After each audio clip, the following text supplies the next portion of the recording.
Judicial, les damos la bienvenida a una conferencia más de este videociclo de conferencias en materia laboral que se denomina Aportes del Derecho Internacional de los Derechos Humanos al trabajo del derecho, al derecho del trabajo, perdón, y de la seguridad social.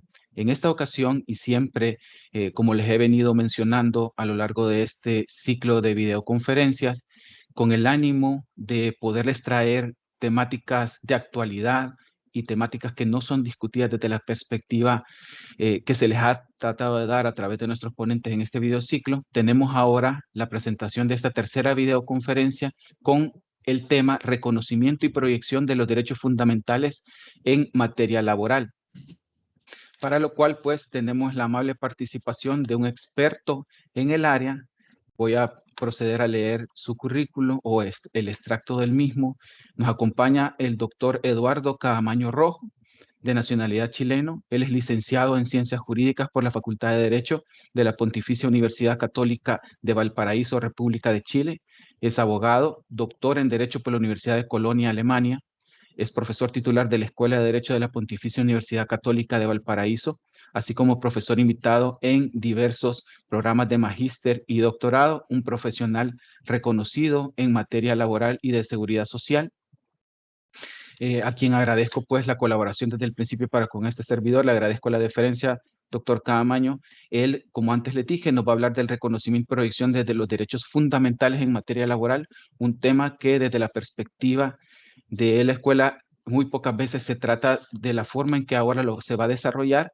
Por ello es importante que podamos hacer nuestras preguntas. Recuerden que luego de la participación del doctor, quien muy gentilmente también ya dispuso el material que va a utilizar y que se va a compartir al final de esta conferencia con todos los participantes, nos va a desarrollar algunos tópicos específicos de la temática, entre ellos las relaciones laborales como relaciones de poder, la evolución de la tutela jurídica de los trabajadores subordinados, entre otros, desde la perspectiva y experiencia chilena.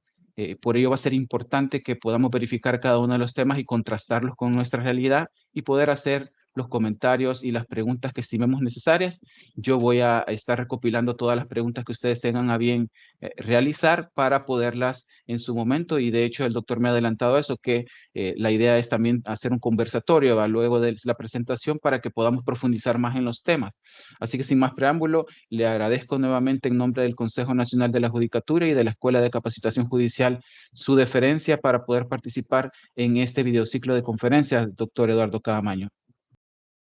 Muchas gracias, Miguel Ángel. Muy buenos días, buenas tardes acá en Chile y saludos a todas y a todos quienes están participando en esta actividad. Para mí es un motivo de alegría poder participar y reencontrarme con Miguel Ángel, que conozco de su estadía en Chile, y dar una perspectiva, ¿cierto?, de análisis sobre el tema que nos convoca el día de hoy, que pueda resultar interesante, ¿no?, para afiatar los lazos de colaboración entre nuestros países, tanto desde el punto de vista académico como institucional, y yo tengo en ese sentido la mejor disposición. Yo había hecho una presentación breve en PowerPoint que le envié a Miguel Ángel. Por alguna razón no lo puedo compartir, pero en todo caso, como dijo él al comienzo, va a estar a su disposición. Es una presentación muy sencilla, donde están esquemáticamente presentados los temas. En todo caso no es necesario para desarrollar la exposición, pero sí les hago presente que al final de la presentación yo hice un repositorio de documentos, donde ustedes pueden encontrar luego los links que al pinchar les va a ser posible acceder a algún material que es importante, en mi opinión, se los diré luego para complementar lo que se puede decir acá. Entre ellos, por ejemplo, un ejemplar actualizado del Código del Trabajo chileno, para hacer el contraste con las disposiciones que se van a ir mencionando también a lo largo de la exposición. Eso entonces como punto de partida. Como decía, que me presentó, ¿cierto?, en este tema relevante vinculado con el reconocimiento, protección de los derechos fundamentales en materia laboral, es necesario dar un punto de partida. Y ese punto de partida, creo yo, que tiene que ver con la comprensión de las relaciones laborales como relaciones de poder. Eso es clave, porque en último término, el gran desafío histórico que ha tenido el derecho al trabajo a través del tiempo es cómo lograr matizar la existencia de esa relación de poder que el derecho al trabajo hace suya, no la reniega. La desigualdad de poder nace desde la configuración de la empresa o fábrica en la revolución industrial. Está allí la forma como naturalmente los empresarios organizaron su actividad productiva y entendieron que la única manera entonces de lograr ese objetivo productivo era insertar a los trabajadores bajo una lógica de dirección y mando que fuera funcional al cumplimiento de sus objetivos. Por supuesto, todo eso en un contexto, como es sabido, ¿cierto?, de ausencia de regulación, de protección, en el contexto del Estado liberal y el liberalismo económico, bueno, generó abuso y explotación, todo lo cual, en el contexto de la cuestión social, dio origen luego al desarrollo del derecho al trabajo en otros distintos países. Pero al momento de ir construyendo respuestas normativas a la problemática del trabajo, bueno, las legislaciones en distintos países lo que hicieron fue asumir esa realidad, tomarla como el contexto y dentro de ese contexto entonces comenzar a construir un resguardo especial de los trabajadores. Pero no renegaron de la relación de desigualdad de poder, la validaron. Y eso encuentra su reconocimiento, ¿cierto?, manifiesto en casi todas las legislaciones, cuando al momento de definirse un contrato de trabajo, se incorpora como un elemento esencial el vínculo de subordinación o dependencia, según cómo se denomina en los distintos países, ¿no? Y la subordinación, ahí está, muchas gracias. Solo le interrumpimos un momento, doctor. Vamos a compartirla desde acá y usted nos va diciendo cuando pueda Exactamente. o quiera Ahí está, por la pasarla con primera. mucho gusto. Es la Perfecto, primera, sí. Y ahí entonces yo perfecto. quiero detenerme un momento en la subordinación, ¿cierto? Como denominación general. Hay países como el caso chileno que hablan de subordinación y dependencia, otros que hablan solamente de subordinación, en otros países se habla de dependencia, pero básicamente aluden a esta situación determinante, ¿cierto?, de desigualdad de poder. ¿Y qué es lo que es la subordinación? Para dar un concepto breve, ¿cierto? Es un concepto jurídico que es propio del derecho del trabajo, que va a determinar el ámbito de aplicación de esta rama del derecho, de tal manera que donde haya subordinación se aplica el derecho del trabajo, y donde no la hay, tendremos trabajo autónomo y no se aplica, y ese concepto jurídico lo que hace es describir una forma de trabajo, una en la cual el trabajador, en la prestación de sus servicios, se somete a las órdenes e instrucciones que le imparte el empleador en razón de tiempo, lugar y forma. Eso es un concepto bastante genérico de subordinación que nos permite entonces ver que allí, en esa forma de trabajo, ya hay una situación que genera asimetría de poder y esa asimetría puede generar desprotección, lo que hace que se justifique la intervención y el resguardo que va a dar esta rama del derecho. Y lo interesante a lo largo del tiempo es que esa descripción de una forma de trabajo subordinada ha ido evolucionando y ya no es la típica o tradicional, lo cual uno veía al trabajador, ¿cierto?, asistiendo regularmente a la empresa, prestando sus servicios en un lugar de trabajo determinado por el empleador, en el lugar físico, en el espacio de la empresa, sino que ha ido cambiando a categorías que nadie se habría imaginado como ese siglo pasado, como es el teletrabajo, por ejemplo, o el trabajo a través de plataformas digitales como Uber, Pedido Ya, acá en el caso de Chile, Cabify y otros, ¿cierto?, donde cuales nosotros vemos que hay una trastocación de muchos de los elementos clásicos de una relación laboral, pero que pueden explicarse y encontrar una forma de resguardo desde la amplitud que nos ofrece entonces el concepto de subordinación. Entonces estamos frente a una relación jurídica entre dos particulares que es atípica porque producto de la celebración de un contrato de trabajo queda el prestador de servicio colocado en una situación de sujeción de la otra parte, quien podrá dar no solamente órdenes e instrucciones, sino que también podrá reglamentar todo el desarrollo de esa relación laboral, aplicar sanciones frente al caso de incumplimiento, siendo la más manifiesta, ¿cierto?, el despido disciplinario por incumplimiento de las obligaciones contractuales, por ejemplo, y también pudiendo en ciertos casos, bueno, modificar las relaciones laborales sin el consentimiento del trabajador para lograr un objetivo de interés del empleador, que es lo que se conoce en doctrina como el jus variandi o potestad de variación. Ese es el punto de partida con el cual el derecho del trabajo, ¿cierto?, ya asume un conflicto interno y todo su desarrollo busca entonces buscar una forma de organización o de equilibrio para matizar la incidencia vivencial, no solamente jurídica, de vivencia cotidiana de lo que significa ser subordinado frente al empleado. ¿Podría avanzar, Miguel, por favor? Muchas gracias. Entonces, en esta segunda diapositiva, muy brevemente, como para poder dar un contexto de lo que va a ser luego el desarrollo del reconocimiento de esta visión vinculada con el respeto a los derechos fundamentales en el trabajo, le presento brevemente la forma como históricamente el derecho al trabajo clásico, ¿cierto?, que el que nace con la cuestión social y que va tomando forma, particularmente la primera parte del siglo pasado, bueno, cómo el derecho al trabajo busca responder la pregunta de la protección. Una de las situaciones que justifica el nacimiento de esta rama del derecho: el trabajo no es una mercancía el trabajo debe ser protegido, tiene una implicancia no solamente en la vida de las personas, sino que en la paz social, desarrollo económico de los estados, en el comercio internacional, y por lo tanto tenemos que asumir un esfuerzo por dar una respuesta tutelar. Ya no es admisible las condiciones de abuso y explotación que quedaron de manifiesto en la época de la cuestión social. Y el derecho al trabajo, entonces, en la gran mayoría de los países occidentales, con matices, lo que hace es construir una respuesta dual, que se complementa. Por una parte, como ya aparece, ¿cierto?, la tutela individual, donde la protección recae sobre un trabajador. Nos hablamos de derecho al trabajo individual, y allí lo que nosotros vemos es básicamente una tutela heterónoma que viene de la ley, con una fuerte intervención que limita, restringe la autonomía contractual de las partes al reconocer en favor del trabajador derechos mínimos, descansos, por ejemplo, ingresos mínimos, que son irrenunciables para el trabajador, una obligación para el empleador. Por lo tanto, nos encontramos con una rama del derecho, en su dimensión individual, que es parcial, solo protege al trabajador, solo reconoce derechos al trabajador y pura responsabilidades u obligaciones al empleador. Si bien, claro, le reconoce al empleador su legítimo carácter de tal y le reconoce las atribuciones que le van a permitir, ¿cierto?, canalizar esa relación laboral en función de los intereses de su objetivo empresarial. Y en esta tutela heterónoma, ¿cierto?, que viene de la ley, el Código del Trabajo, donde se encuentra la gran mayoría de nuestros países, bueno, nosotros vemos además una fuerte presencia del Estado, lo que en el caso chileno se da en un órgano especial de la administración, que es la Dirección del Trabajo, cuya función por ley es fiscalizar el correcto cumplimiento de la normativa laboral, para la cual se organiza territorialmente en inspecciones del trabajo, que son las entidades que van a llevar a cabo esta labor de fiscalización, de propia iniciativa o bien por denuncias, que incluso pueden ser con reserva de identidad, va a los lugares de trabajo y tiene todas las atribuciones necesarias para velar por el correcto cumplimiento de la normativa laboral. Incluso clausurar empresas frente a situaciones de vulneración manifiesta de la normativa laboral.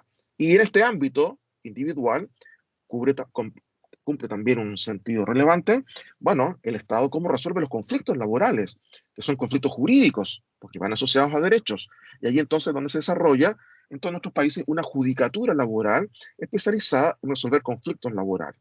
Es una judicatura especializada porque es una normativa especial, compleja, que tiene principios particulares y que por tanto tiene que ser revisada y asumida de una manera distinta a la de los conflictos civiles o penales, por ejemplo. Así que, de esa manera, desde el ámbito del trabajador solo frente al empleador, donde la situación de asimetría es más manifiesta, tenemos una fuerte intervención en los términos que les comento.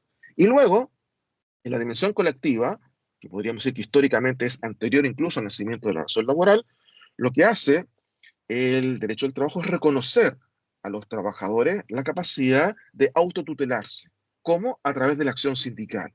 Y ahí aparece, ¿cierto?, la libertad sindical, que es relevante en relación con el tema que nos convoca, porque la libertad sindical va asociada a lo que luego fueron derechos fundamentales. O sea, la forma como el derecho del trabajo llega a los instrumentos internacionales y a las constituciones es desde las manifestaciones de la libertad sindical. La libertad sindical le otorga a los trabajadores como libertad el derecho a constituir sindicatos, ¿cierto? El derecho a sindicación, que está reconocido en casi todas las constituciones, los mismos en los convenios de la OIT, el Tratado de Derechos Humanos, asociado al derecho a sindicación está el derecho a la negociación colectiva que tienen los trabajadores, que es además un derecho que es bidireccional, porque negocian tanto sindicatos con empresarios, y tienen un mecanismo de autotutela expresa, que es el derecho a huelga. Por tanto, es allí donde nosotros vemos cómo los derechos fundamentales, particularmente en la segunda mitad del siglo pasado, no eran desconocidos en el ámbito laboral. Sí, había reconocimiento de derechos fundamentales, pero de lo que se llamó en doctrina, derechos fundamentales específicos, es decir, yo los tengo porque soy trabajador. En cuanto trabajador, puedo constituir un sindicato. En cuanto trabajador, por medio de un sindicato, negociamos colectivamente. Como trabajadores miembros del sindicato, podemos eh, ir a huelga, por ejemplo. Y lo mismo, ¿cierto? Desde la perspectiva de los empleadores, se había reconocido que si bien ellos no tienen libertad sindical, bueno, tienen derecho a asociación para poder representar sus intereses colectivos también a todo nivel. Los empresarios negocian colectivamente para buscar que sus intereses también se canalicen en los acuerdos que van a construir con los sindicatos. Y los empresarios tienen mecanismos de resguardo frente a la huelga, acciones de tutela también, como pueden ser en algunos países el cierre patronal o el lockout. Y por tanto, el derecho colectivo, a diferencia del derecho individual, construye una tutela eh, que se centra en la autonomía y que reconoce las partes en una posición de equiparidad. Ya no es un derecho parcial, es un derecho imparcial. Y esa imparcialidad es posible porque los trabajadores desde la organización colectiva recuperan la igualdad que no tienen en el plano individual, ¿cierto? En el plano individual están subordinados, unidos, somos más fuertes, recuperamos la igualdad frente a los empresarios, y al recuperar la igualdad, recuperamos la libertad. Y esa libertad nos permite negociar todo lo que nosotros queramos, cualquier materia de interés común, en cualquier nivel, por cualquier tiempo, en conjunto con los empresarios, y desde la acción colectiva, entonces, reflejar los acuerdos colectivos, va a venir la respuesta tutelar. En otras palabras, en el derecho colectivo, la protección de los trabajadores viene desde el contenido de los acuerdos que estos directamente, desde los sindicatos, construyeron con los empresarios. Así que allí es posible matizar de alguna manera la incidencia de la subordinación y abrir un espacio de libertad que solo se explica desde la acción colectiva. Y lo interesante, como les decía, para retomar la idea, es que aquí ya nosotros vemos desde el siglo pasado una conexión de la normativa laboral con el respeto a los derechos fundamentales. Porque la vulneración de la libertad sindical no es una infracción de ley, es una vulneración de derecho fundamental. Si yo obstaculizo la constitución de un sindicato o entorpezco la posibilidad de que un sindicato negocie colectivamente, estoy vulnerando el derecho fundamental, no solamente la ley. Por el contrario, si yo no respeto el descanso semanal, estoy infringiendo la ley laboral. No pago el ingreso mínimo, infringo la ley laboral, no un derecho fundamental. Entonces, hay allí un primer atisbo de lo que va a ser la evolución posterior del derecho del trabajo. La próxima, por favor, Miguel. Y aquí entonces, avanzando en esta evolución que les quiero presentar y luego llegar a algunas particularidades de la realidad chilena, aparece esto que, a lo menos en la doctrina chilena, se denomina la ciudadanía en la empresa. La ciudadanía en la empresa es un término que busca reflejar que en el ámbito de las relaciones laborales, nosotros también somos ciudadanos. Y en cuanto a ciudadanos trabajadores, tenemos derechos que vienen de nuestra condición de persona, los derechos fundamentales, que tenemos como persona y que también deben ser reconocidos y que deben tener posibilidad de ejercicio en el ámbito de las relaciones laborales.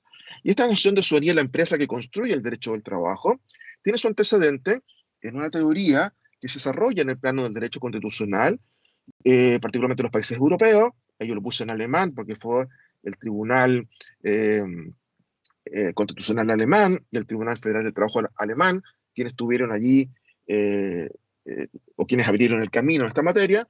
Luego otros tribunales de nivel superior en Europa, la Corte Suprema en Estados Unidos y luego en otros países.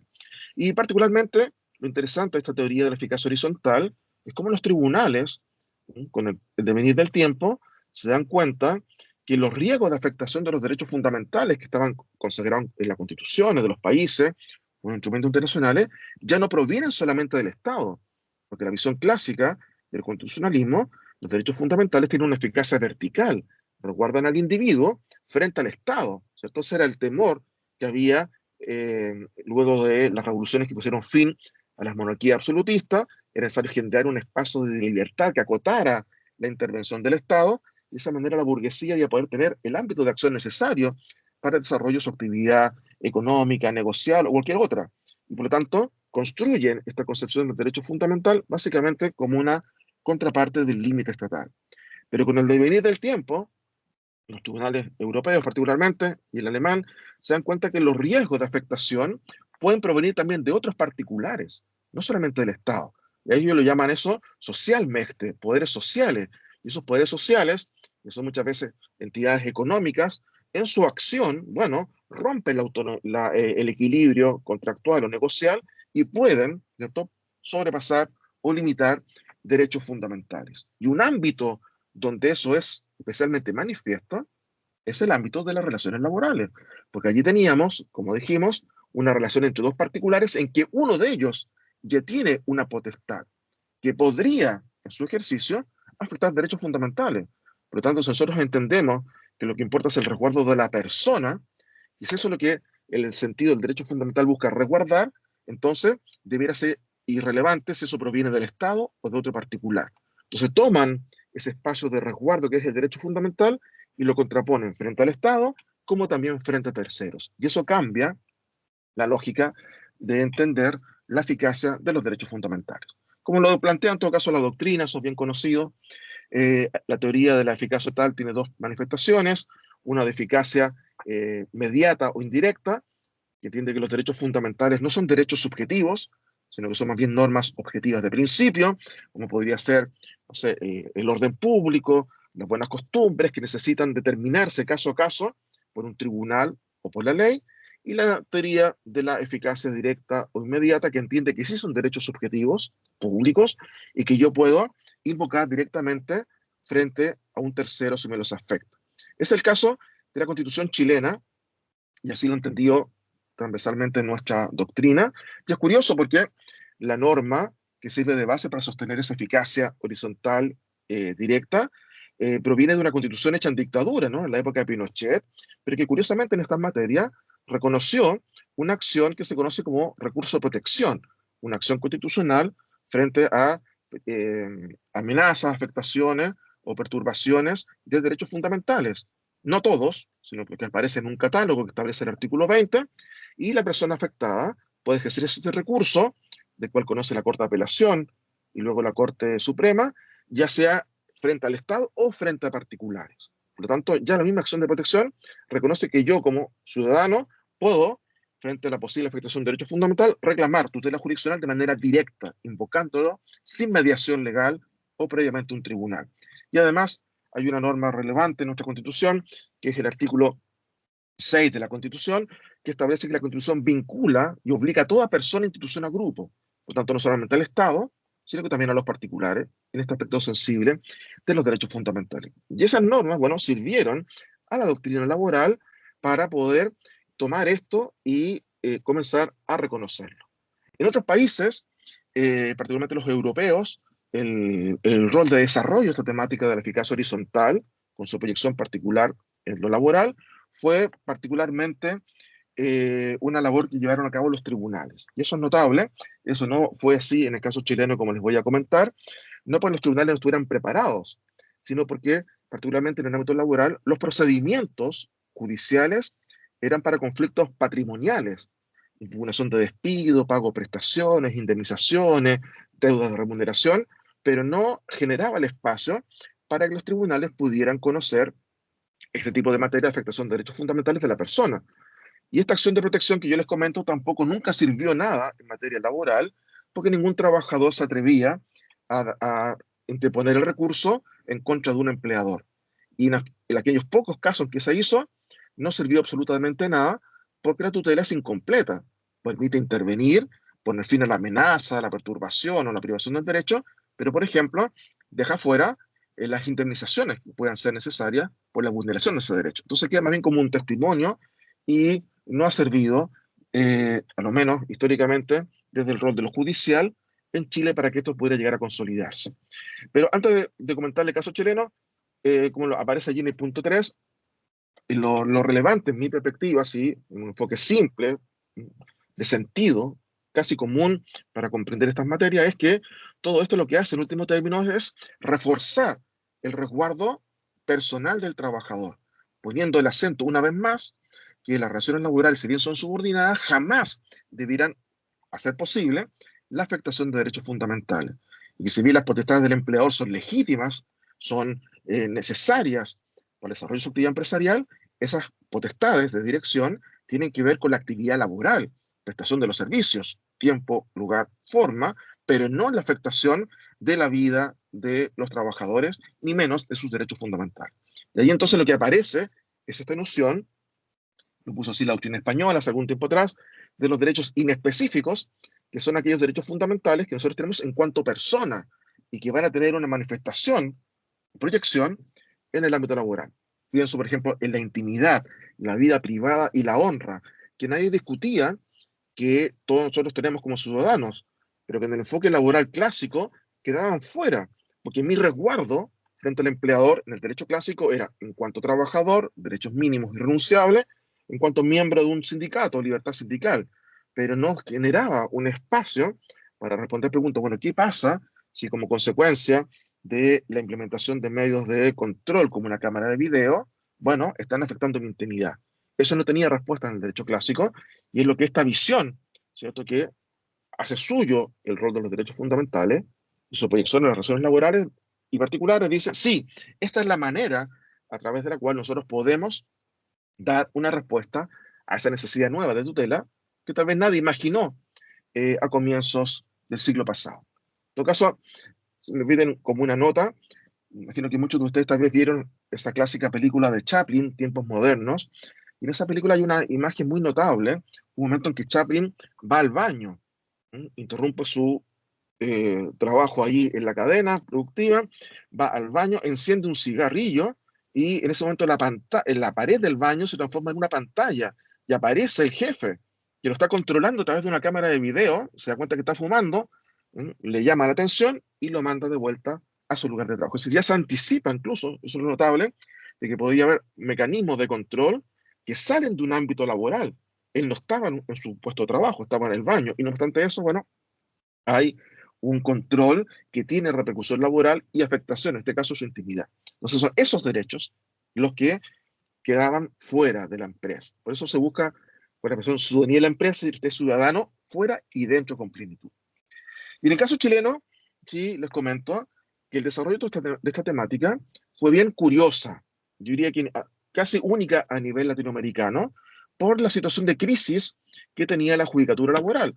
La que época de dictadura de Pinochet había sido desmantelada, los tribunales laborales habían sido eliminados, luego los restablecieron en un número insuficiente, eliminaron la sala especializada y las cortes especializadas del trabajo en segunda instancia, y los juicios laborales eran básicamente para contiendas de contenido patrimonial, como decía, y duraban años.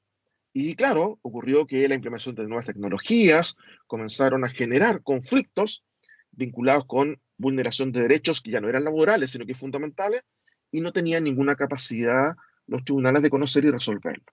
Entonces aquí ocurrió que en nuestro país la Dirección del Trabajo, ¿cierto? Este ente fiscalizador, que tiene además la atribución para emitir dictámenes a través del cual fija el sentido y alcance de la ley laboral y también puede fijar el sentido y alcance frente a consultas que le realicen los particulares, es decir, de propia iniciativa, o bien por una consulta del empleador, de los trabajadores de los sindicatos, bueno, comenzó a conocer denuncias por afectaciones de derechos fundamentales, sobre todo frente al uso de cámaras de video en los lugares de trabajo, y allí la Dirección del Trabajo entonces comienza en sus pronunciamientos a incorporar esta perspectiva de análisis y a entender que las potestades del empleador tienen un límite natural, aunque la ley no lo diga expresamente, el código, en el respeto a los derechos fundamentales. Y lo hace invocando directamente la Constitución e incorporando en su fundamentación doctrinas de otros países para dar cuenta entonces de cómo todo esto debiera ser parte también de la comprensión del derecho del trabajo. Fue tan notable que fue como un despertar de la doctrina laboral, que por lo menos en la época que yo estudié, a nadie le importaba mucho el derecho del trabajo, uno no aprendía nada en las escuelas de derecho, se enseñaba de una manera muy positivista, artículo 1, artículo 2, artículo 3, no había reflexión, y luego todo esto genera como un renacer, un interés, como hizo un colega, el derecho del trabajo se puso sexy, todos querían saber derecho del trabajo, y motiva entonces una situación de análisis que lo conecta con temáticas, ¿cierto?, interesantes como las vinculadas con derechos fundamentales. Todo esto a fines de los 90 en la Dirección del Trabajo. Y el año 2001 en Chile se hace una reforma laboral importante, particularmente que busca fortalecer la libertad sindical como proyección de derechos fundamentales específicos, y dentro de ese paquete de reforma, entonces, ¿qué es lo que hizo el Poder Legislativo por iniciativa del Estado? Bueno, fue recoger esta jurisprudencia de la Dirección del Trabajo, esta manera de comprender el derecho del trabajo desde el reconocimiento de los derechos fundamentales y lo incorpora expresamente.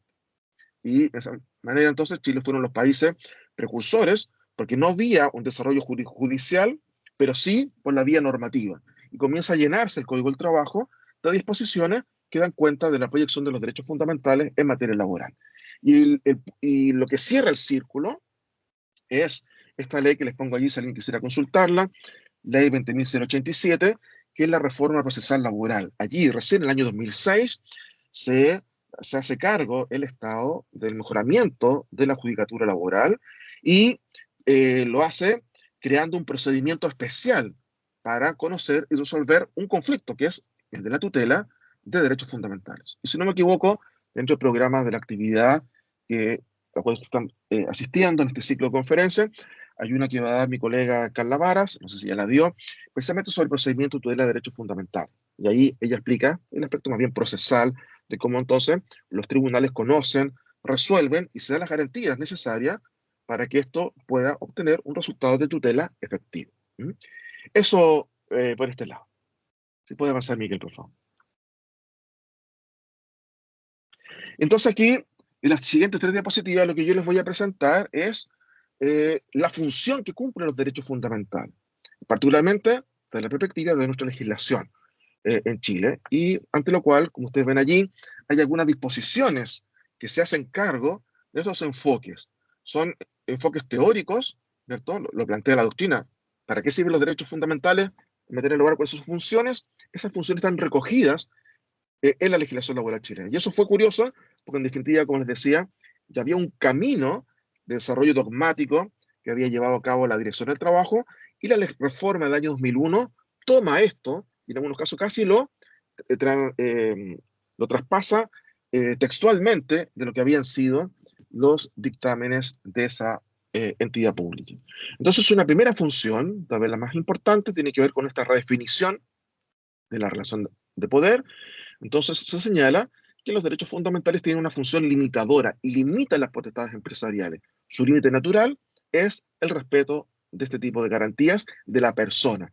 Y aquí yo les cito textual el artículo 5 y dice: el ejercicio de las facultades que la ley le reconoce al empleador, todas, dirección, control, sanción, jus variandi, etcétera, tiene como límite el respeto a las garantías constitucionales de los trabajadores, en especial cuando pudieran afectar intimidad, la vida privada o la honra.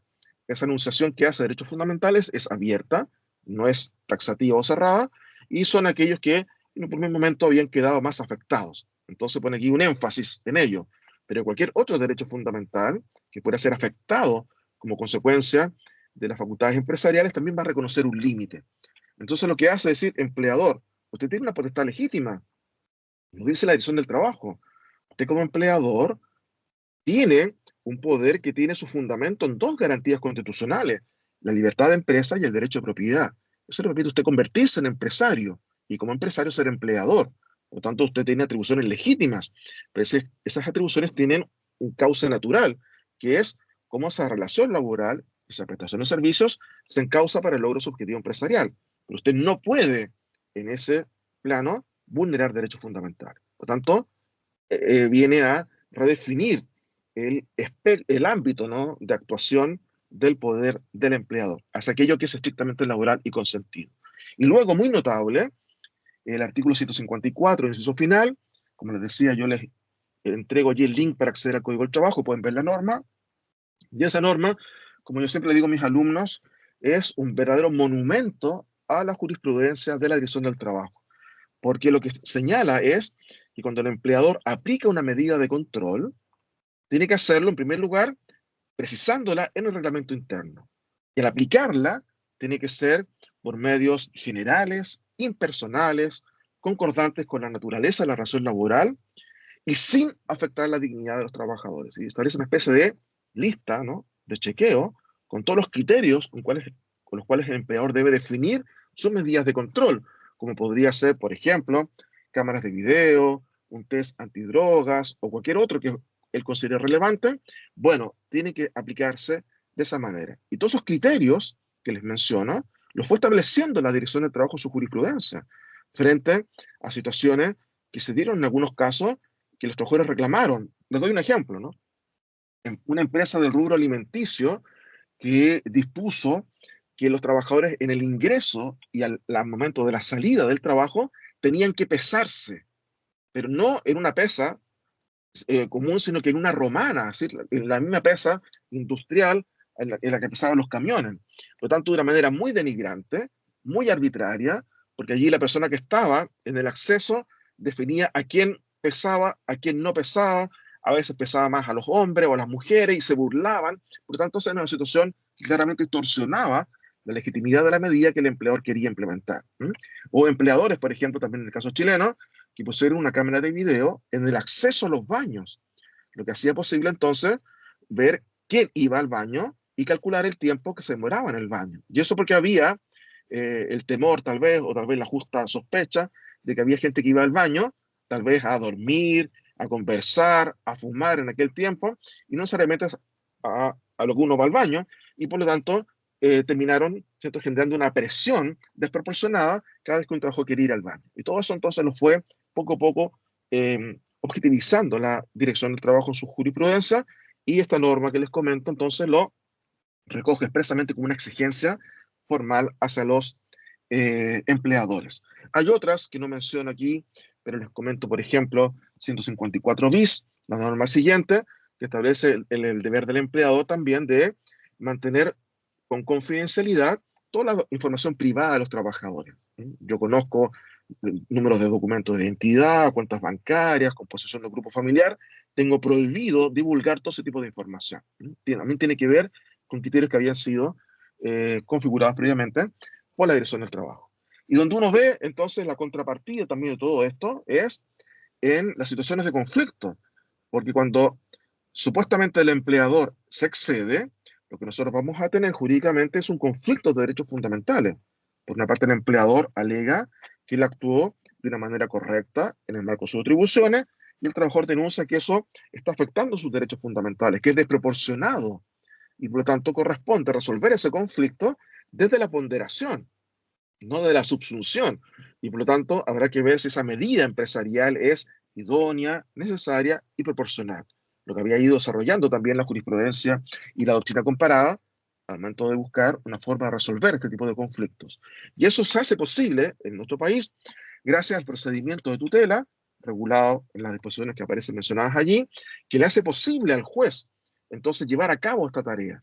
Y particularmente porque el núcleo de ese procedimiento es la prueba indiciaria, lo que le permite al trabajador probar indicios suficientes de la vulneración, ¿sí?, que generan la convicción del juez que eso es verosímil, y por lo tanto, una vez que, en opinión del juez, eso es verosímil, lo que corresponde allí entonces es evaluar la justificación de la medida que tendrá que alegar el empleador para que el juez, al momento de resolver, haga esta labor de ponderación.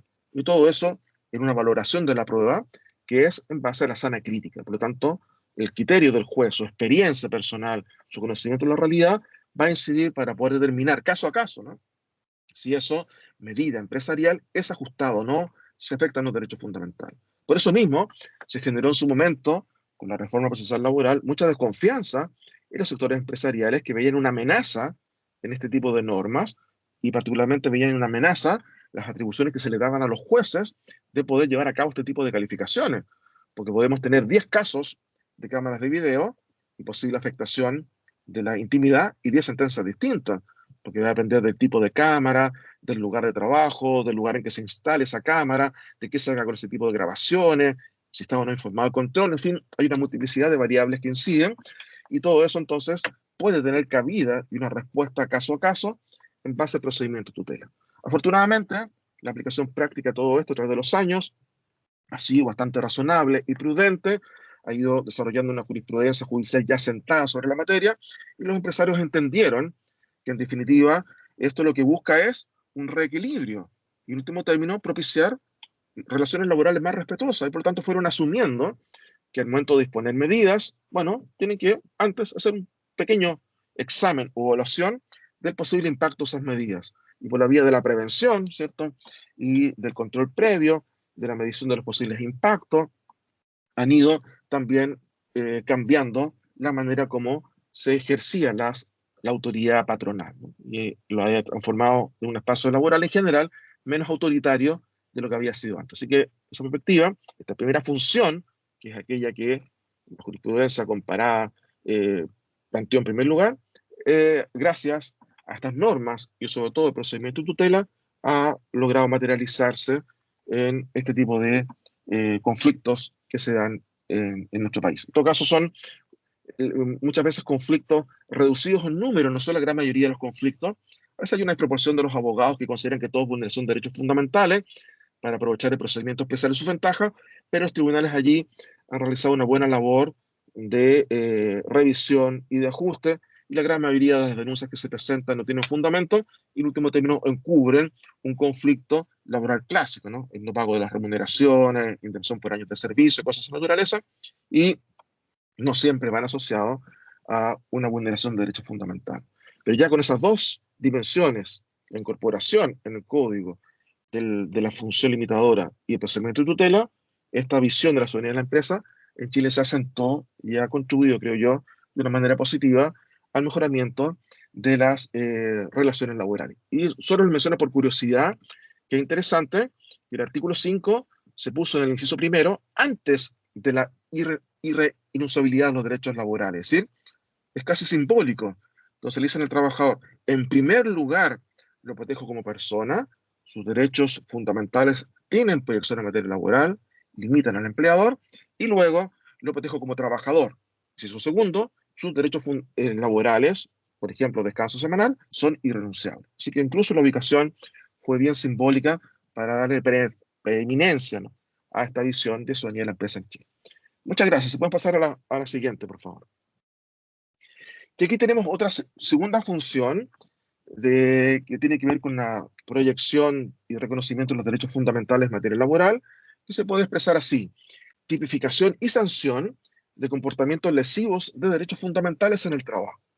Así como la visión de soberanía de la empresa pone de manifiesto el valor y el respeto que se debe a los derechos fundamentales, entonces es inaceptable que en el marco de las relaciones laborales se generen comportamientos de afectación, ya sea que provengan del empleador hacia los trabajadores o de los trabajadores entre sí, o incluso podrían provenir de los trabajadores hacia el empleador.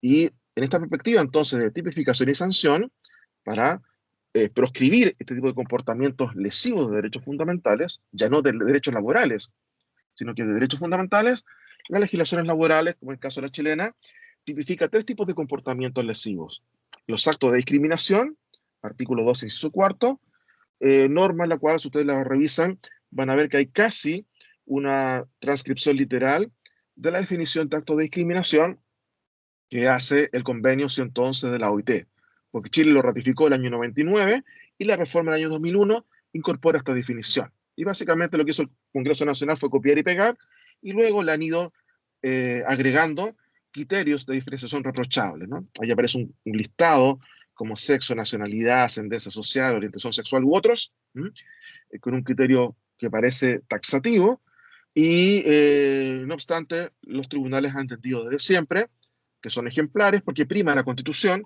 y la Constitución chilena prohíbe toda diferenciación en materia laboral que no se base en capacidad o idoneidad. Por tanto, perfectamente podría ocurrir que aparezca un criterio de discriminación distinto, porque está en el Código del Trabajo, y eso no obsta a que se pueda conocer y resolver esa denuncia de discriminación, incluso sancionarla de ser necesario, en base a esta integración, ¿no?, en la interpretación de la norma constitucional por sobre la norma legal. Y años más tarde se incorporó en Chile dos ilícitos vulneratorios de derechos fundamentales: el acoso sexual, definido allí en esa disposición que les indico, y luego, años más tarde, el acoso laboral o mobbing, como se conoce en la psicología.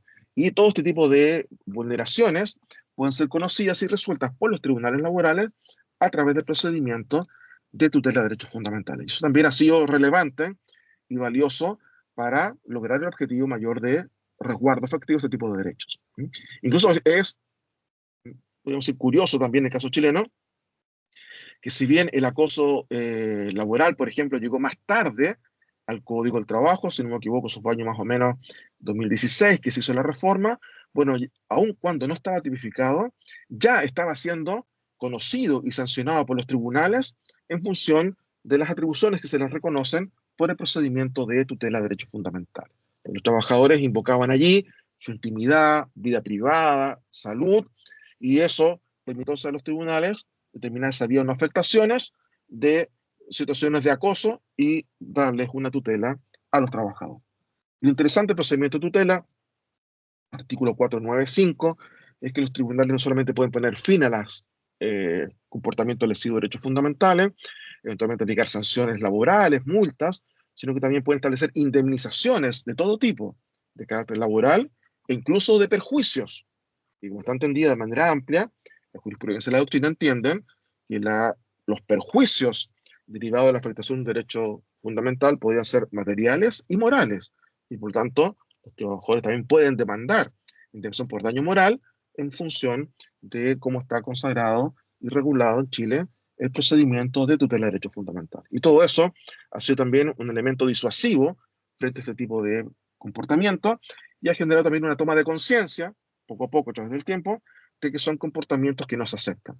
Particularmente en lo que se refiere al acoso sexual, una serie de comportamientos que se aceptaban como, o se toleraban hace algunos años atrás, como, no sé, toque en la espalda, acariciar el pelo, en fin, palabras, eso ya no está aceptado y hay una convicción tanto de los trabajadores como del empleador que son prácticas que no se pueden dar.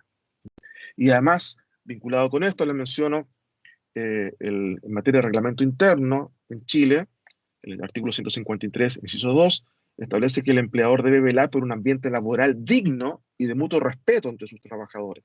Por lo tanto, el empleador se convierte en un agente directo para asumir acciones que en todo momento le permitan ir supervisando por el correcto cumplimiento de las obligaciones laborales y sobre todo para que no se generen este tipo de comportamientos. Porque si se generan situaciones de acoso, ya sea sexual o laboral, significa que el empleador no está velando eficazmente por la protección de la vida y salud de los trabajadores y puede tener una responsabilidad.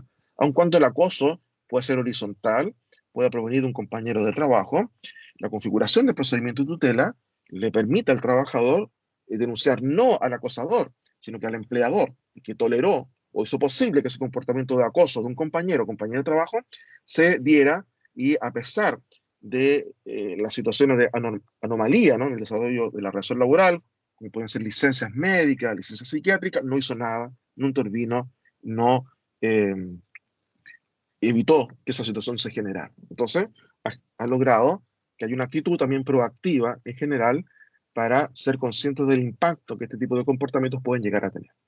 Eso no significa que en Chile no haya nada de esto, sigue habiendo, y de los tres eh, comportamientos que describo, el más común es el acoso laboral, por desgracia. Pero a lo menos, como consuelo podríamos decir, está tipificado y además está debidamente resguardado en una instancia judicial a través del procedimiento de tutela de derechos fundamentales. Y una reforma reciente incluso intensifica aún más el resguardo, señalando que el acoso laboral puede provenir no solamente de una multiplicidad de comportamientos, sino también de un solo comportamiento que afecte eh, la dignidad o la honra de las personas y por lo tanto eso también va a ser posible de ser conocido y resuelto por los tribunales. Y para avanzar, por favor,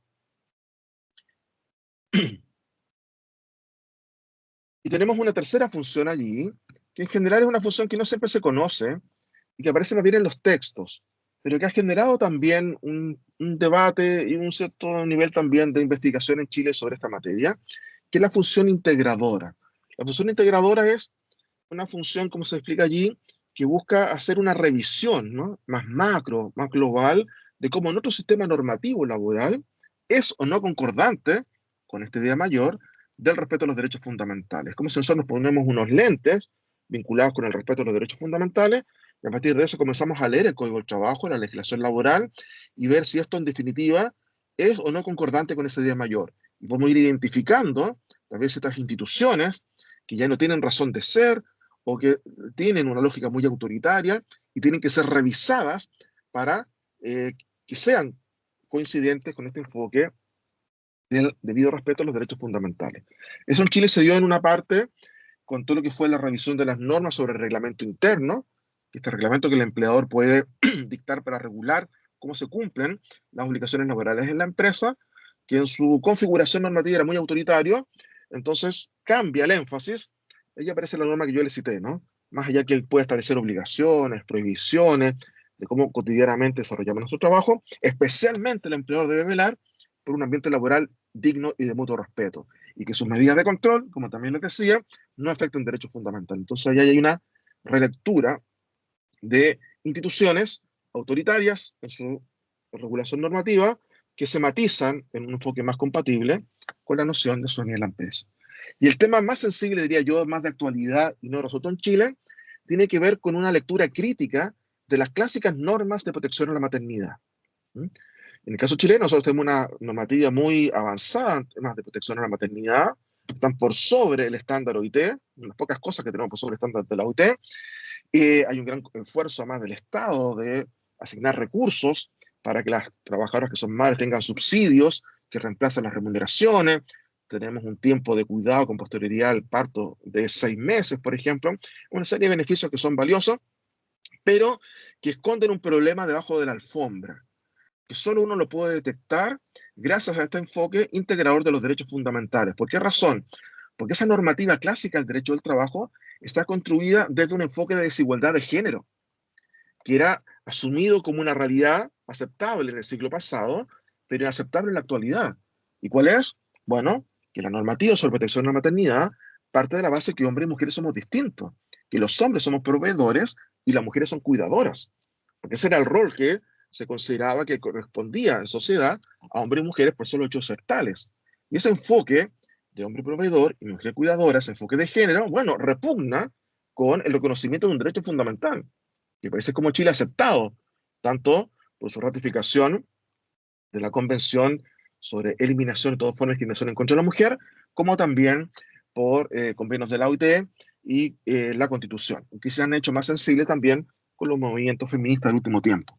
Entonces, el enfoque integrador que dice, tenemos que revisar esa normativa, porque si bien son valiosos los derechos como el postnatal, el permiso por enfermedad de los niños, etcétera, eso tiene que hacerse con un enfoque de corresponsabilidad, porque el padre también tiene derecho y responsabilidades frente a sus hijos.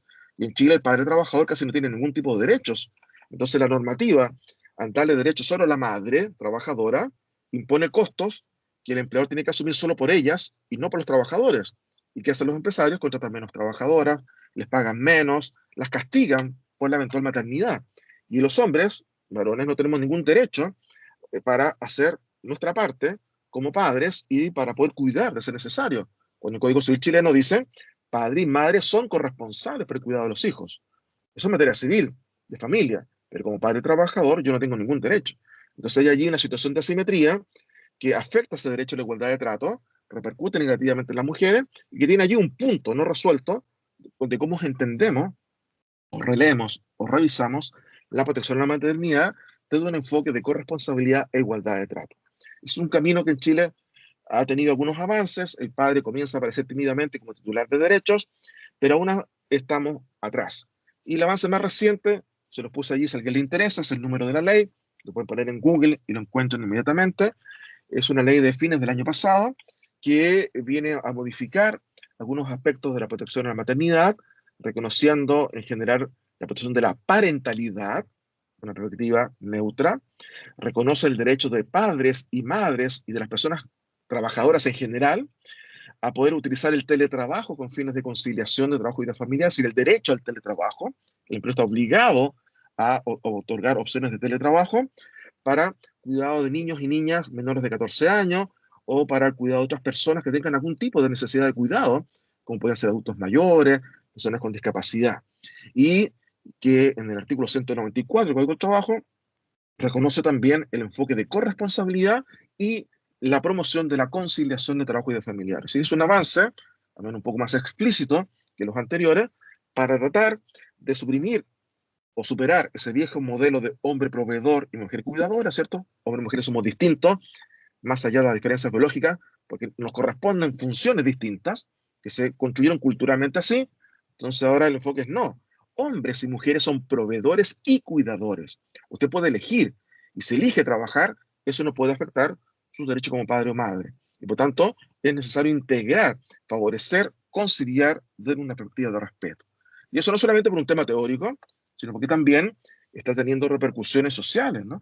En el caso chileno ha disminuido drásticamente la natalidad y eh, particularmente eso ha significado también otros efectos, que las mujeres tienen a sus primeros hijos en una edad más avanzada y en general ven que hay una enorme dificultad en poder conciliar o armonizar su deseo de desarrollarse laboralmente con su deseo de ser madres. Así que el derecho al trabajo tiene allí un punto que necesita ser revisado y lo podemos visualizar y ser sensibles frente a eso gracias a la proyección de los derechos fundamentales. Y me queda la última ya para no cansarlos, diapositiva, que son algunas ideas de cierre. Queda una más, pero ahí están todos los links que ustedes luego pueden ver para bajar los documentos. Me quedo con algunas ideas. Eh, para mí lo más importante, así como primera idea mayor, es, y gracias a esta idea de reconocimiento y protección de los derechos fundamentales, cambió la manera en cómo nosotros entendemos las relaciones laborales. Y particularmente la esencia de todo esto es la protección de las personas trabajadoras, en su amplia dimensión, donde naturalmente están en primer lugar los derechos fundamentales. Y luego, una revisión o relectura del enfoque clásico, que si bien incidió para matizar la subordinación, siguió generando ámbitos autoritarios. Y por lo tanto, cuando las sociedades evolucionan, ese autoritarismo ya no tiene razón de ser y debe reorientarse hacia donde tiene un sentido, ¿no? Que es el cumplimiento de las obligaciones laborales por parte de los trabajadores. Por lo tanto, ser más democrática, democrática en el sentido de que yo no niego la potestad empresarial, no reniego del empleador con su atribución, pero sí entiendo que esas atribuciones se encausan en ámbitos donde tienen sentido y que no pueden afectar las garantías que yo tengo como ciudadano. Ese es un poco el enfoque de relaciones laborales más democráticas. Y también importante, plantea desafíos institucionales y normativos, es decir, cómo las legislaciones se hacen cargo de esta temática y buscan no solamente reconocerlos en el papel, sino que también dar garantía de tutela judicial, lo que en Chile se logró, como les decía, con el procedimiento de tutela. Y aquí lo menciono solamente de pasada, pero hay un artículo que ustedes van a poder bajar con los links que vienen en la siguiente diapositiva, que tiene que ver con un tema que podríamos llamar ciudadanía en la administración del Estado. ¿Por qué? Porque los funcionarios públicos también, con sus particularidades, se encuentran en una relación, entre comillas, laboral de poder, ¿cierto? Hay una situación jerárquica en la administración y también pueden darse situaciones en el desarrollo de la función pública, se pueden afectar derechos fundamentales de la persona de los funcionarios, ya sea en forma grave como discriminación o acoso, o bien con prácticas de control o de dirección de esa labor en la administración del Estado que pueda resultar lesiva de derechos fundamentales. Eso en Chile ha ido teniendo un reconocimiento, particularmente desde la jurisprudencia ahora, que tomando lo que había en materia laboral y la norma del artículo 1, que aplica supletoriamente el Código del Trabajo a los estatutos públicos, bueno, hizo posible que los tribunales dijeran, la Corte Suprema de manera reiterada, que si un funcionario público le vulnera sus derechos fundamentales o discriminado, pues bien puede recurrir de tutela de derechos fundamentales, demandar a su contraparte órgano de administración del Estado en un procedimiento ante un tribunal laboral, el mismo procedimiento de tutela. Es decir, se proyecta esto que nace en el ámbito de la empresa a la administración del Estado. Y es lógico, ¿no? Así como el Estado le exige a los empresarios que respeten los derechos fundamentales de sus trabajadores, el Estado también debe respetar los derechos fundamentales de los suyos. ¿Mm? Y para cerrar y dar el enfoque o el espacio para las prometidas preguntas y comentarios, ¿no? Eh, lo interesante es que, si bien esto tiene que ver con un enfoque individual, mi derecho a la intimidad, por ejemplo, también posibilita que los sindicatos se conviertan en agentes de cambio. Así que los sindicatos, más allá de sus acciones reivindicativas, muchas veces por mejorar remuneraciones, por ejemplo, también puedan procurar cambios en aspectos que están repercutiendo en aspectos vinculados con derechos fundamentales.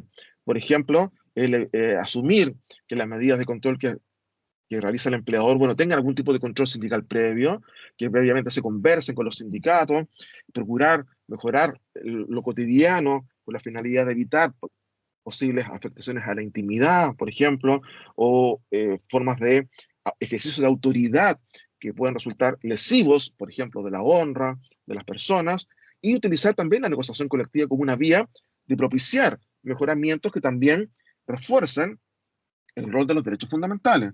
En el caso chileno, yo les menciono allí el artículo 306, no ha tenido mucha aplicación en lo que les voy a comentar, pero permite que se negocie cualquier materia de interés común, entre ellas temas de equidad de género, no discriminación, igualdad salarial, conciliación de trabajo y de familiar. Es decir, en temas sensibles para los trabajadores, sobre todo hoy, el tema de la conciliación trabajo y vida familiar, que padres y madres puedan tener derechos equitativos, bueno, está encontrando tímidamente en la negociación colectiva una respuesta anterior a la que puede provenir de la ley. Y las propias empresas han entendido que son temas sensibles, que si yo los regulo o doy algún tipo de canalización armónica para que esa dimensión personal, familiar, laboral encuentre un equilibrio, tengo trabajadores más comprometidos, más productivos y por lo tanto evito conflicto, evito ausencia y me destaco del resto por ser una empresa que promueve y respeta la familia de sus trabajadores. Y eso muchas veces no tiene tantos costos y tiene una valiosa receptividad.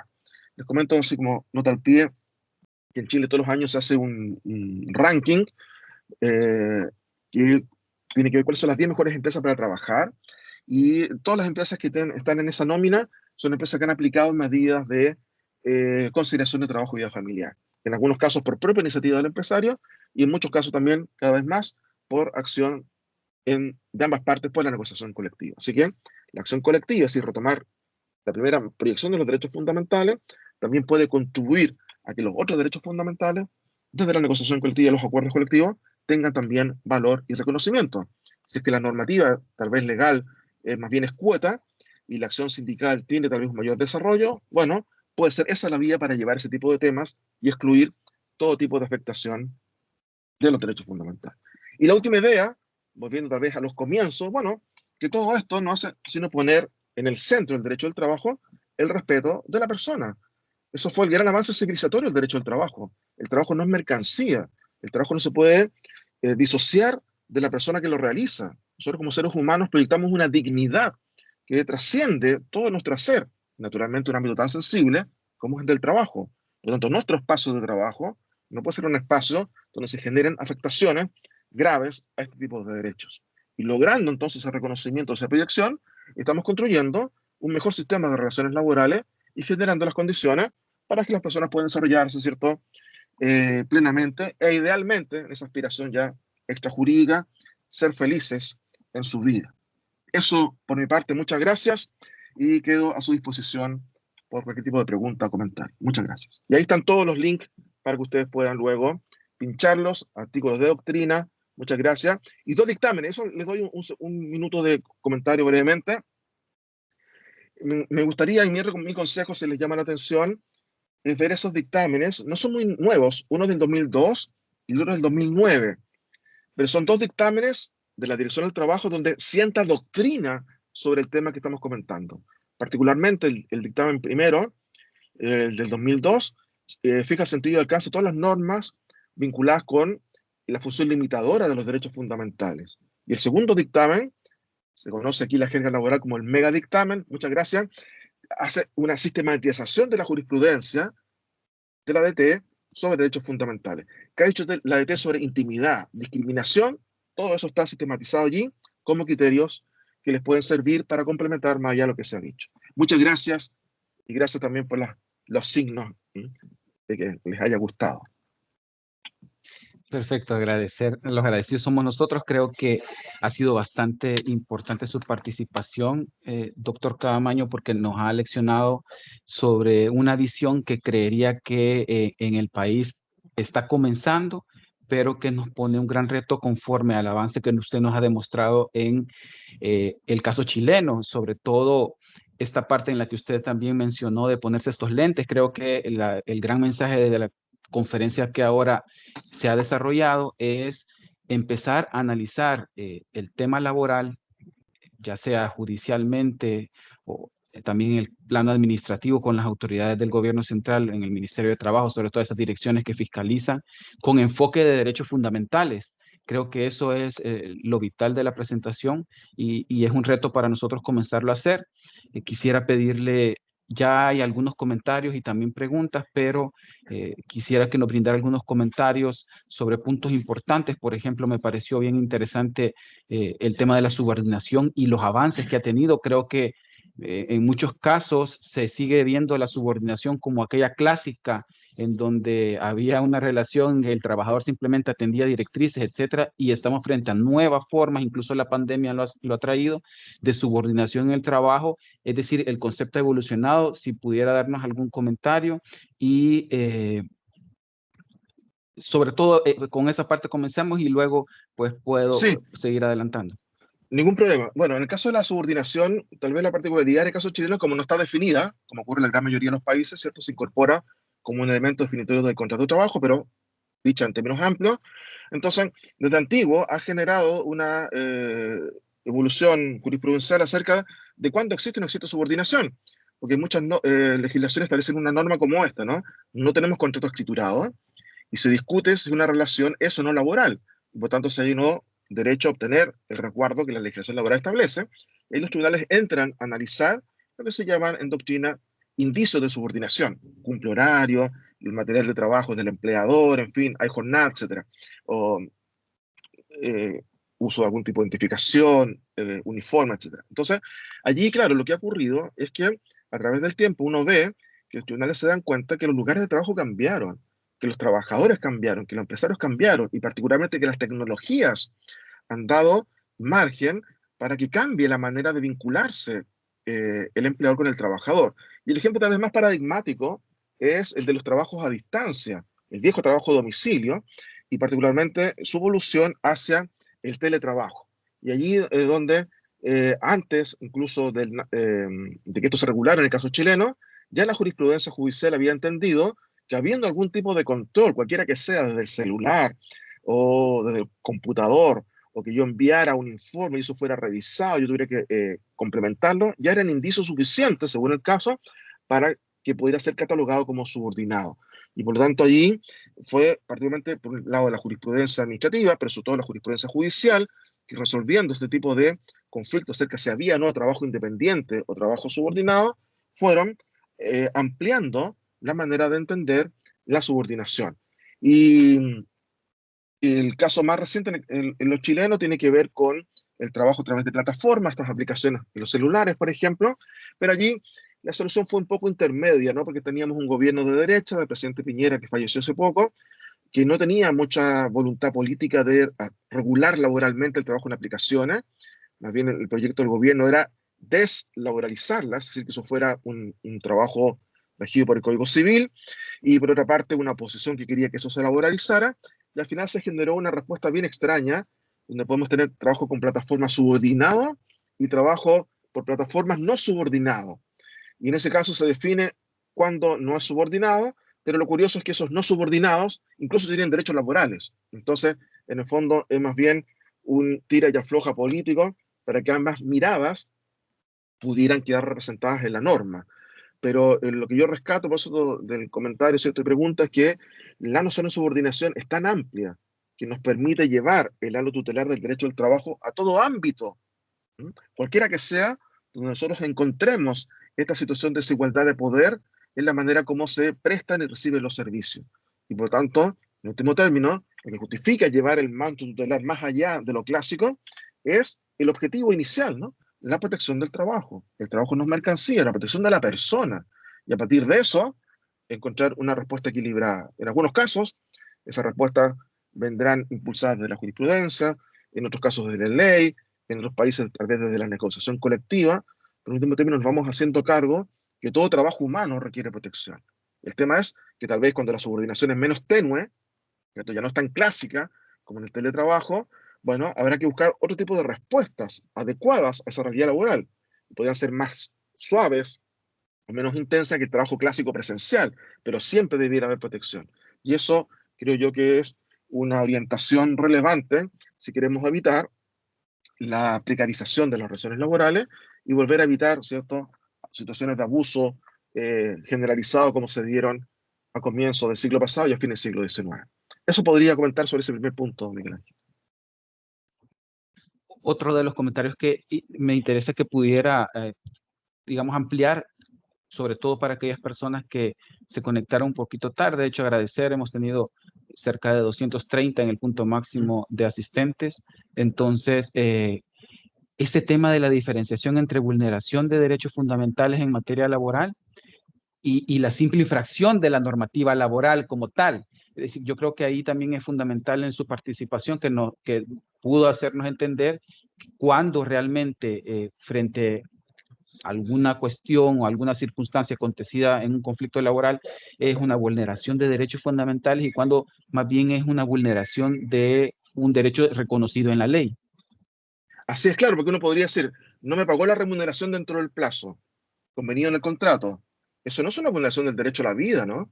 Eso es un incumplimiento del contrato.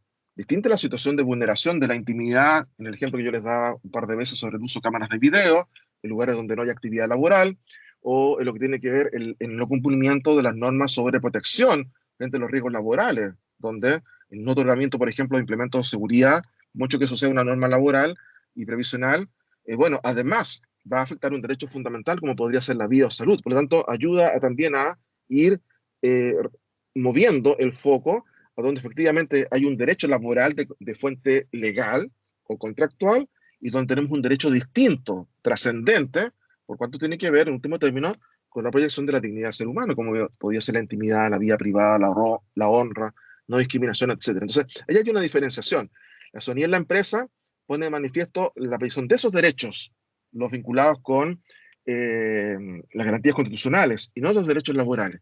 Fíjese que estaba viendo en el chat, Sofía Cruz me cita en la Constitución, en el artículo 52 de la República de El Salvador. Es interesante porque en el fondo, claro, en la primera parte hay un reconocimiento a un enfoque tradicional clásico individual, ¿no? Al reconocer expresamente la irrenunciabilidad de los derechos laborales. Eh, y, y luego, bueno, hay ahí una visión más amplia que incorpora otros, como los que vinculados al uso de videos, control de videos, antidrogas, donde vemos que allí el resguardo va a un lado distinto, ¿no? Entonces, tal vez esa norma podría ser de antecedente. Ah, perdón, déjeme leer bien, no quiero anticiparme. Claro, no excluye otros, y como no excluye otros, la interpretación debiera ser amplia, como se plantea en doctrina, pro homine, es decir, una interpretación de la norma constitucional que nos permita responder siempre de manera positiva la respuesta tutelar de los derechos. Es decir, no leer de manera restringida una norma que puede dejar fuera las posibilidades de conocer y resolver posibles afectaciones de derechos fundamentales. ¿Mm? Perfecto. Vamos a pasar entonces ahora a las preguntas y comentarios que se han hecho. Efectivamente, será uno. El primero que surgió fue respecto también a la exposición que usted nos ha brindado. Las cámaras de video que se encuentran direccionadas específicamente a un trabajador vulnera derechos de estos a su intimidad privada. Ahí podríamos decir, en principio depende, ¿no? Depende. ¿Por qué? Porque habría que ver en el caso concreto, ¿cierto? ¿Qué tipo de grabación se genera por la cámara y qué efectos tiene ese control que realiza el empleador? En el caso chileno, podríamos en principio decir, en principio, eso estaría revestido de una sospecha de ilegitimidad. ¿Por qué razón? Porque el artículo 154 que yo les mencioné señala que las medidas de control como esas, al estar establecidas en el reglamento interno, deben aplicarse de manera general. Por lo tanto, a todos los trabajadores tienen que ser conocidas. Es decir, yo sé que en este espacio de trabajo hay una cámara y por lo tanto esa cámara cubre un espectro amplio de grabación y además nosotros conocemos para qué se está grabando, cuál es el objetivo del empleador de haber puesto esa cámara. Y la bajada que ha hecho la jurisprudencia es decir, sí, se puede hacer de manera general, no en principio de manera directa a un solo trabajador, no, por ejemplo, dirigentes sindicales, ¿m? Con lo cual nosotros podríamos tener una sospecha de que más bien se busca allí ir controlar especialmente qué actividad sindical se realiza en horario de trabajo y afectar la libertad sindical. Y, y decir una cosa más, se me olvidó, la aplicación general, claro, y las sanciones que se pueden aplicar respecto de eso. Y allí puede variar en el caso concreto la respuesta, pero en principio yo diría que el criterio normativo orienta, que es la norma del artículo 154, y eso es un parámetro que los tribunales tendrán que evaluar. Y por supuesto, ahí viene el otro criterio que ya me acordé, que las filmaciones o mecanismos de control tienen que estar vinculados a actividad laboral en espacios de trabajo. Y no puede haber control en espacios donde no se desarrolla actividad laboral, como podría ser el casino de la empresa, ¿no?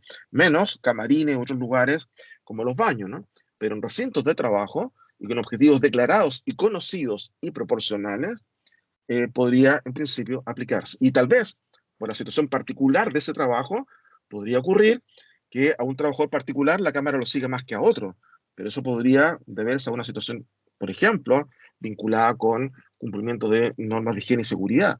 Estoy inventando, que podría justificar que tal vez con ese trabajador desarrolla una función específica, lo controle más, pero luego haga lo mismo con otro que haga esa misma función. Entonces, podría haber matices. Eso es lo complejo en las situaciones de ponderación y de resolución de conflictos de derechos fundamentales.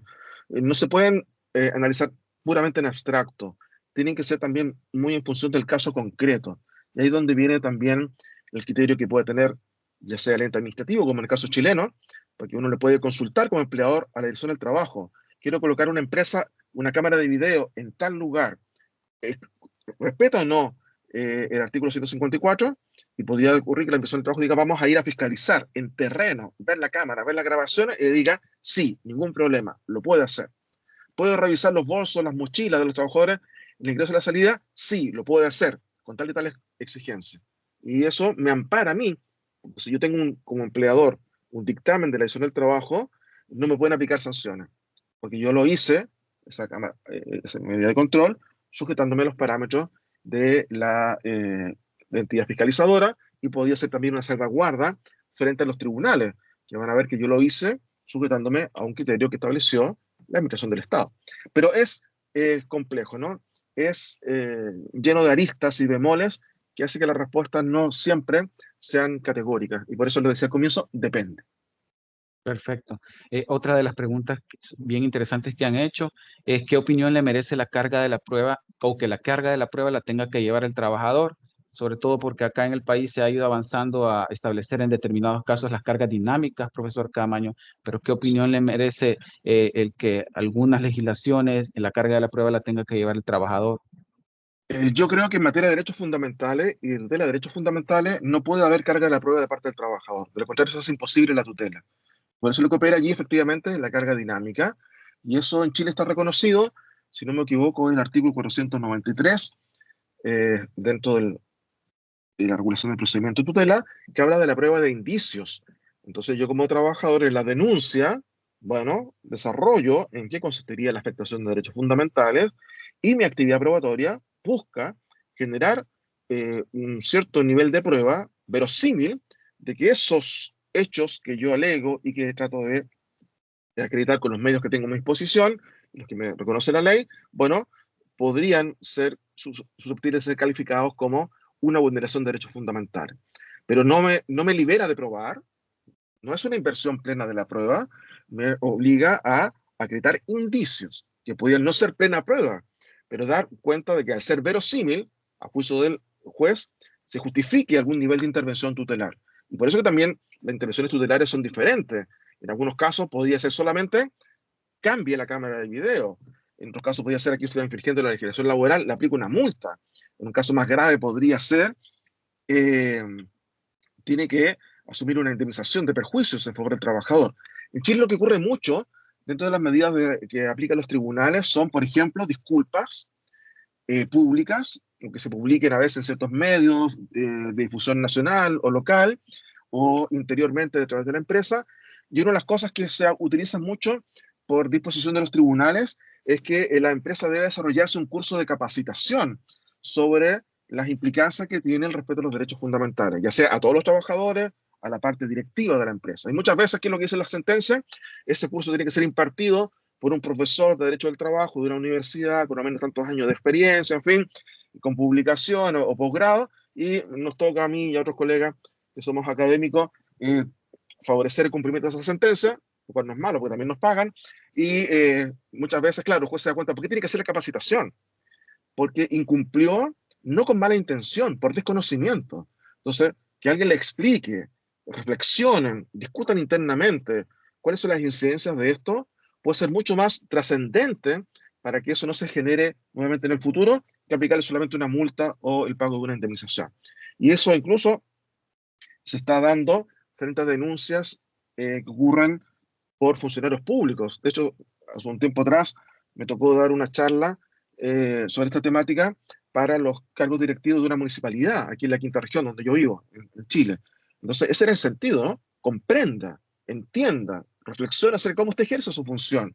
Y ese espacio de discusión, mucha gente, la gente no tiene por qué saberlo, digamos, contribuye a lograr que en el futuro este tipo de situaciones no se vuelvan a repetir. Pero claramente sí, la prueba tiene que estar planteada en términos dinámicos y no puede exigirse plena prueba. Cuando se exigía plena prueba, nunca se logró ninguna posibilidad de tutela efectiva de los derechos fundamentales en materia laboral. Por eso, como yo les comentaba al comienzo, el recurso de protección chileno nunca sirvió para nada, porque no establece un mecanismo de prueba indiciaria. Por tanto, si yo interpongo un recurso de protección contra mi empleador, tengo que probar la vulneración. Y en la gran mayoría de los casos no tengo cómo probarla. Entonces, como no tengo, no sirve, no hay tutela, no hay nada, y todo esto queda letra muerta. O el procedimiento de tutela, como yo les decía, cierra el círculo, porque el eje tiene que ver precisamente con la prueba indiciaria y luego con los mecanismos que podrán adoptar los tribunales para hacer efectiva esa tutela de los derechos fundamentales.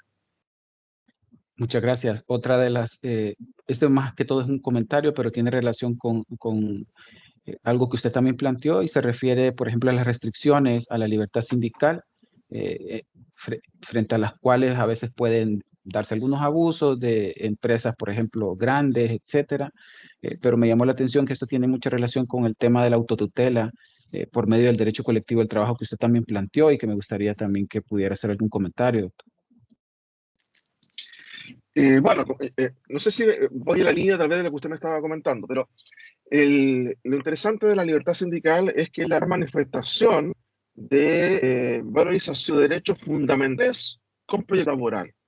Porque precisamente la forma como se genera la autotutela histórica de los trabajadores desde la protesta, ¿no?, frente a las condiciones abusivas, los llevó naturalmente a desarrollar las instituciones laborales clásicas en el plano colectivo, ¿no? La unión hace la fuerza, nacen las primeras organizaciones de trabajadores, primero con un sentido más mutualista, luego de más reivindicación. Ahí está el germen del sindicato. En la acción de esas organizaciones está el germen de la negociación colectiva. En la acción de protesta está el germen de la huelga. Y todo eso luego es recibido por las legislaciones, con matices, por supuesto, según la realidad de cada país. En algunos casos, mucha intervención normativa, en otros con intervención normativa, y en otros con una intervención constitucional. El primer ejemplo proyección constitucional de la libertad sindical fue la Constitución de Querétaro en México, la Constitución de Weimar, 1924, si no me equivoco, y luego a través de los años otras constituciones.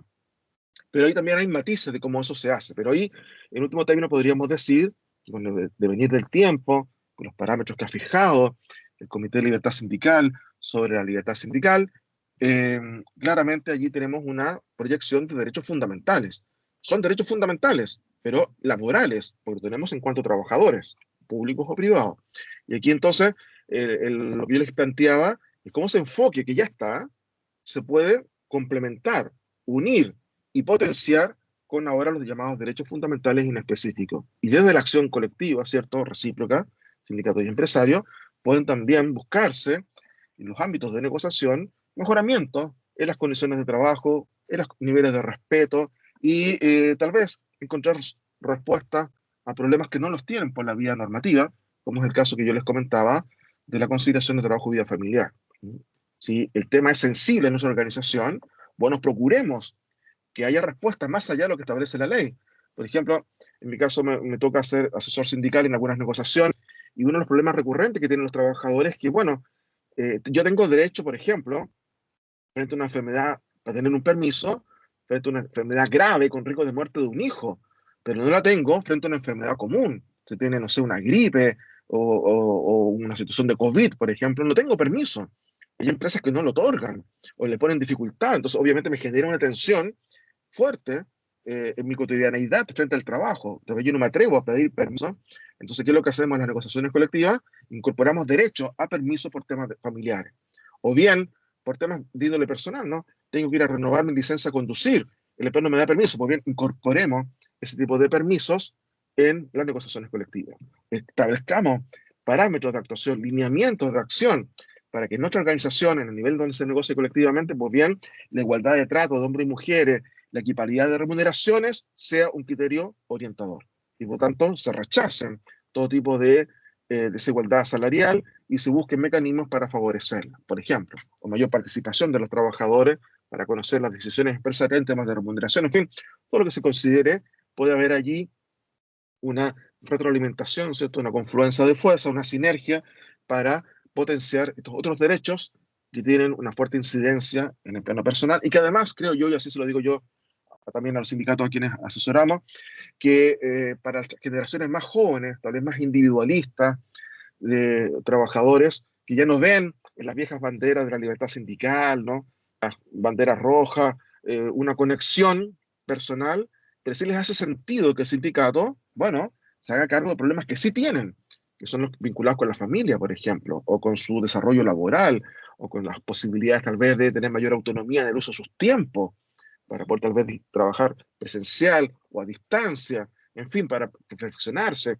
miles de cosas que son distintas hoy y que pueden contribuir a mejorar la calidad de vida interactuando de manera sinérgica entre estas dos dimensiones. Ese es un poco el sentido, como la invitación a la reflexión, ¿no? Desde nuestras respectivas legislaciones, bueno, ir avanzando. En todo caso, en Chile, todo el tema de la negociación colectiva está bastante mal, hay mucho por hacer, pero son pequeñas golondrinas, ¿no? Que pueden algún día llegar a ser una primavera. Perfecto, muchas gracias. Vamos a proceder a compartir el material que el doctor ha tenido bien preparar y que ustedes han visto en el desarrollo. Le ruego al licenciado Morales si nos puede poner, va a aparecer en el chat. Y mientras tanto solo quedan dos interrogantes más. Una de ellas es bien interesante, doctor Camaño, es en cuanto, y la leo literalmente, conforme a su experiencia profesional, ¿en qué nivel considera que se encuentra el cumplimiento de los derechos fundamentales según los instrumentos internacionales en el área del derecho laboral? Y ello abarca el conocimiento sobre la normativa laboral de parte de empleados y empleadores en la época actual, tomando en cuenta la evolución de los trabajos según lo que ha expuesto en su ponencia, ¿verdad? ¿Aún hace falta avances? En el caso chileno, yo le diría que hay que hacer una distinción. En temas vinculados con temáticas individuales, ha habido un avance, particularmente por la influencia de la legislación. Porque en general, los gobiernos que han pasado, cualquiera sea su color político, mejoras en las condiciones laborales individuales no generan mayor discusión ideológica.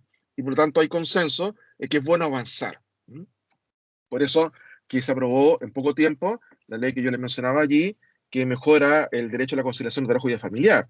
Por eso que se reconoció también el tema del derecho a teletrabajar, una reforma reciente que tuvimos también que va a permitir en algunos años más tener una jornada laboral de 40 horas semanales. Son temas que, como dicen en relación con derechos mínimos o con regulaciones más bien de protección individual, no generan discusión y en ese plano Chile podríamos decir que ha ido avanzando y está mejor a través de los años, incluso en algunas materias por sobre el estándar de los convenios.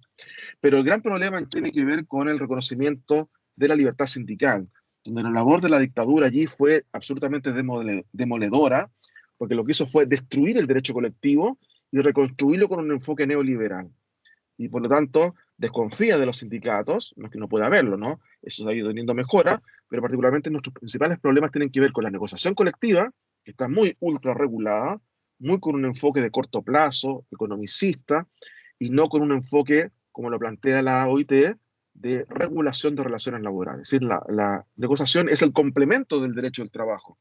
Desde la acción colectiva nosotros regulamos todo lo que no está regulado, regulamos por sobre los mínimos y nos construimos una regulación autónoma en función de nuestros propios intereses y realidades, sea a nivel de empresa, sectorial, nacional, el que sea. En Chile, los economistas neoliberales que sirvieron al gobierno de Pinochet entendieron la negociación colectiva solo como un mecanismo para mejorar en el corto plazo las remuneraciones en función del aporte a la productividad. Todo lo demás se prohibió. Luego se ha ido abriendo, ¿no? Pero después de varias décadas de aplicación, ha sido muy difícil cambiar ese enfoque economicista y desgraciadamente la reforma que se hizo el año 2016 por el gobierno de la señora Bachelet en su segundo mandato, que cambia el libro cuarto de negociación colectiva, sigue anclado en el ideario neoliberal. Mejora algunos aspectos, pero se sigue limitando la negociación colectiva, se sigue limitando el derecho a huelga por esa configuración que desconfía, más bien por razones ideológicas del sindicato, y estamos mal en libertad sindical. Para los Chicago Boys, ¿cierto? Aquellos economistas que se formaron en Chicago y que fueron luego ministros en Chile, particularmente de economía, del trabajo, el sindicato es un monopolio. Y como es un monopolio de representación y afecta al interés empresarial, se restringe su actuación, particularmente en la negociación. Y esta idea que promueve la IT de negociación como regulación de relaciones laborales, en Chile está limitada. La norma lo dice, ¿no? Cualquier materia es común, artículo 306, pero la práctica no ha logrado superar plenamente eso. Y el sindicalismo está muy debilitado. Entonces hay allí un gran desafío, y diríamos, no en el plano de soberanía de la empresa, no en el plano de los derechos individuales. En Chile, el gran tema hoy dejó de ser el tema de la soberanía de la empresa, que fue el tema sexy, ¿no? Estrella, al comienzo de este siglo. Hoy el gran tema, a lo menos para la doctrina y la formación de posgrado, tiene que ver con el derecho colectivo, para poder volver a estar, a lo menos, en el estándar de la OIT. Esa es nuestra realidad en la actualidad. Perfecto. La última intervención que tenemos para cerrar ya la conferencia doctor Caamaño, es sobre, por ejemplo, es una pregunta bien específica, por ejemplo, el uso de polígrafo, dice, para evadir el pago de indemnizaciones, ¿podría considerarse como una violación de derechos fundamentales? Por polígrafo se refiere al detector de mentiras, ¿no? ¿A eso? Exactamente, Sí, en el exactamente. caso chileno hubo casos en que se aplicaron esos polígrafos, particularmente para trabajadores que eran guardias de seguridad o estaban a cargo de transportes de valor. Y uno de los primeros dictámenes de la Dirección del Trabajo, que incorpora este enfoque soberanía en la empresa, consideró que esa medida de control era excesiva y vulneraba la dignidad del trabajador. Y por lo tanto lo entendió contrario a la idea mayor de respeto a los derechos fundamentales. Hoy podríamos decir que eso excede las atribuciones propias del empleador, estaría vulnerando el artículo 5 de su primer Código del Trabajo, por cuanto esa potestad empresarial terminaría afectando en último término algún derecho al trabajo, como puede ser su intimidad, su honra, su, no sé, su dignidad en último término, dependiendo del caso. Y eso no tendría mayor cabida. ¿Mm? Lo mismo ocurrió, no tiene que ver con polígrafos, pero en tu caso, por ejemplo, de supermercados que obligaban a los cajeros a usar pañales para que no fueran al baño y no interrumpieran su jornada. Ese tipo de medidas también fueron consideradas abiertamente desproporcionadas y fueron sancionadas por las inspecciones del trabajo. Pero el caso de los polígrafos nunca más volvió a ser un tema en Chile, gracias a esa jurisprudencia que claramente puso de manifiesto su ilegalidad y su vulneración de derechos fundamentales como efecto, y no ha habido jurisprudencia, al menos que yo conozca reciente, donde se ha aplicado. Porque ya, como les decía, tal vez la ventaja de tener algunos años de esto funcionando es que se ha asumido por las empresas, particularmente las medianas y grandes, aquellas que tienen asesoría, que este tipo de medidas son inaceptables. Bueno, vamos a dar cierre entonces. Ahí hemos compartido el material que gentilmente nos ha proporcionado el doctor Caamaño, el cual contiene el desarrollo de esta presentación.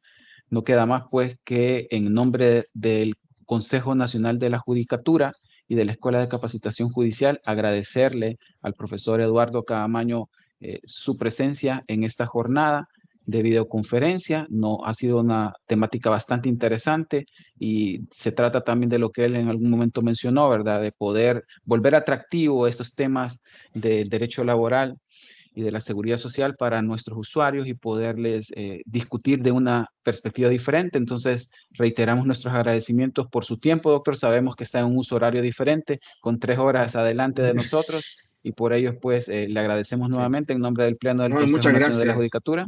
Sí. Y también agradecemos a esas 230 personas que estuvieron conectadas en su punto.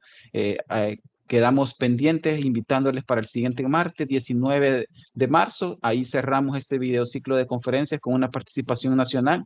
Tendremos el tema incidencia del derecho internacional de los derechos humanos al derecho del trabajo en El Salvador, a cargo del doctor Marcos Antonio Vela. Los esperamos siempre en el mismo horario de 10 a 12 meridiano.